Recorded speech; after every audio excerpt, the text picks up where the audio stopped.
Hello students, today we are going to learn about parts of speech in English grammar. Parts of speech are the different types of words we use in sentence. Let's learn them one by one. First one is noun. A noun is the name of a person, place, animal or thing. For example, Ravi, school, dog, book. In a sentence, Ravi is reading a book. Noun ಅಂದರೆ ನಾಮಪದ. ನಾಮಪದವು ವ್ಯಕ್ತಿ, ಸ್ಥಳ, ಪ್ರಾಣಿ ಅಥವಾ ವಸ್ತುಗಳ ಹೆಸರನ್ನು ಸೂಚಿಸುತ್ತದೆ. Second one is pronoun. A pronoun is A word used instead of A noun. For example, he, she, it, they. In a sentence, Ravi is reading. He is happy. Pronoun ಅಂದರೆ ಸರ್ವನಾಮ. ಸರ್ವನಾಮವನ್ನು ನಾಮಪದದ ಬದಲಾಗಿ ಬಳಸಲಾಗುತ್ತದೆ. Third one is verb. A verb is an action word. It tells what someone is doing. For example, run, eat, play, read, write. In a sentence, she is running. Verb ಅಂದರೆ ಕ್ರಿಯಾಪದ. ಕೆಲಸವನ್ನು ಸೂಚಿಸುವಂತಹ ಪದವೇ ಕ್ರಿಯಾಪದ. Fourth one is adjective. An adjective describes a noun.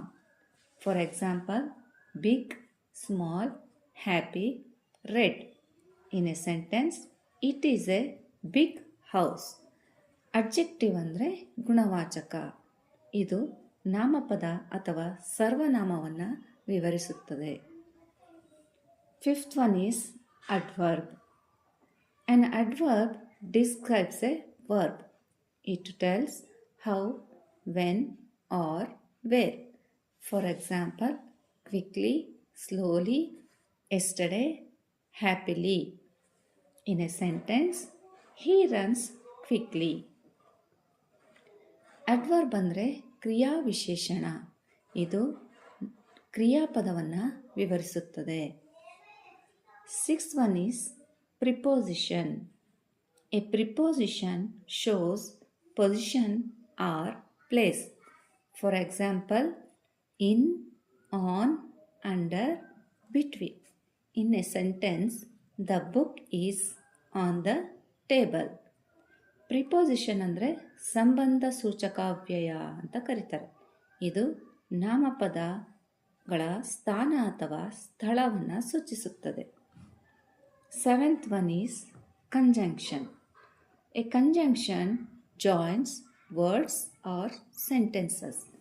For example, and, but, because, or. In a sentence, I like tea and coffee. Conjunction ಅಂದರೆ ಸಂಯೋಜಕಾವ್ಯಯ ಅಂತ ಕರೀತಾರೆ. ಇದು ವಾಕ್ಯ ಅಥವಾ ಪದಗಳನ್ನು ಜೋಡಿಸೋದಕ್ಕೆ ಬಳಸಲಾಗುತ್ತದೆ. Eighth one is interjection. An interjection shows sudden feeling or emotion. For example, wow, oh, ouch, hey. In a sentence, wow, that is amazing. Interjection ಅನ್ನೋದು ಭಾವಸೂಚಕಾವ್ಯಯ ಅಂತ ಕರಿತೀವಿ. ಎಮೋಷನ್ ಅಥವಾ ಫೀಲಿಂಗ್ಸ್ಗಳನ್ನು ಎಕ್ಸ್ಪ್ರೆಸ್ ಮಾಡೋದಕ್ಕೆ ಬಳಸುವಂತಹ ಪದ. So students, these are the 8 parts of speech. Practice them daily and try to make your own sentences. ಮಕ್ಕಳೇ, ಇದು 8 parts of speechಗಳಾಗಿದೆ. ಇದನ್ನು ಪ್ರತಿನಿತ್ಯ ನೀವು ಅಭ್ಯಾಸ ಮಾಡಬೇಕು.